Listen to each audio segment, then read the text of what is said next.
kalau ikut kepada kelompok yang nggak ikut kepada paham ulama, jadi meresahkan umat. Pakai hadis salah alamat. Ya, ada kiai, ada ustadz melarang baca Quran di atas kuburan misalnya. Mengambil hadisnya salah alamat. Hadis yang diambil, la taj'alu buyutakum maqabiro. Jangan jadikan rumah kalian seperti kuburan. Artinya apa? Kalau syarah hadis itu menurut para ulama, kita harus baca Quran di rumah. Sholat sunnah sebagiannya jalankan di rumah, sekaligus untuk mendidik istri dan anak-anak kita. Itu maksud hadis itu. Tapi hari ini ada pemahaman kelompok hadis itu dipahami jangan baca Quran di atas kuburan. Nyambung apa enggak? Enggak boleh baca Quran di atas kuburan.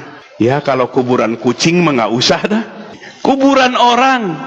Maka lihat pahamnya ulama. Ini kitab karangannya ulama, Al-Azkar An-Nawawiyah. Siapa yang mengarang? Imam An-Nawawi Ad-Dimashqi rahimahullah, ulama besar dari madhab Syafi'i. Walaupun sudah ulama besar, nggak mau menciptakan madhab baru, mending taklid saja kepada madhab Syafi'i.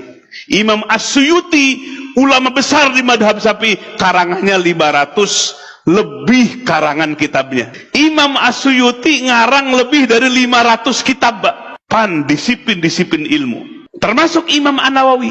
Beliau mengatakan, aku tidak sanggup menjadi mujtahid untuk menciptakan madhab baru. Lebih baik aman aku ikut kepada madhab Syafi'i. Luar biasa ilmunya. Beliau ngarang kitab ini. Dalam kitab ini disebutkan, qala asy-Syafi'i wal ashab, berkata Imam Syafi'i dan ashab pengikut ulama Imam Syafi'i, yustahabu disunahkan, ayakra'u membaca indahu di sisi makom kuburan, syai'an sesuatu minal Quran, satu ayat, dua ayat, satu surat, dua surat.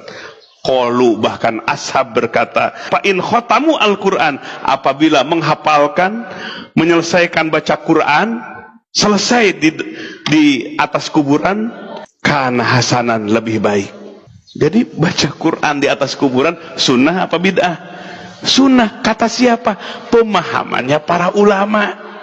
Kemudian warawaina fi Sunan Al-Baihaqi, kami meriwayatkan dari Sunan Al-Baihaqi bi isnadin hasanin, dengan sanad yang hasan, anna Ibnu Umar, sesungguhnya Ibnu Umar, istahabba mencintai, ayuqra'a dibacakan, alal kubri di atas kuburan, ba'dal dafni setelah dikubur, awwalu suratil Baqarah dibacakan awal surah Al-Baqarah, alif lam mim, wa khatamatuha, dan penutup surah Al-Baqarah suka dibaca wirid oleh kita, amanar rusulu. Jadi Ibnu Umar sahabat Nabi mencintai kalau ada mayit baru dikubur dibacakan di atasnya awal surah Al-Baqarah dan akhir surah. Inilah pahamnya ulama. Tapi kalau ikut kepada kelompok yang nggak ikut kepada paham ulama, jadi meresahkan umat. Pakai hadis salah alamat. Nah, ini contoh satu, Bapak Ibu sekalian, ya, bagaimana pemahamannya para ulama. Jadi kalau belajar dengan pemahamannya ulama tuh enak, kitabnya banyak, keterangannya banyak, lengkap. Makanya sebetulnya nggak usah dipersoalkan lagi, tinggal mau pakai yang mana, ulama yang mana. Kalau dalam fikih mau madhab yang mana, dari madhab yang 4. Jadi gak usah dibentur-bentur lagi, apalagi membid'ah-bid'ahkan lagi amalan orang. Kita tinggal memikirkan peradaban umat ini, peradaban Islam ini. Umat Islam itu cerdas dalam menguasai ilmu pengetahuan dan teknologi.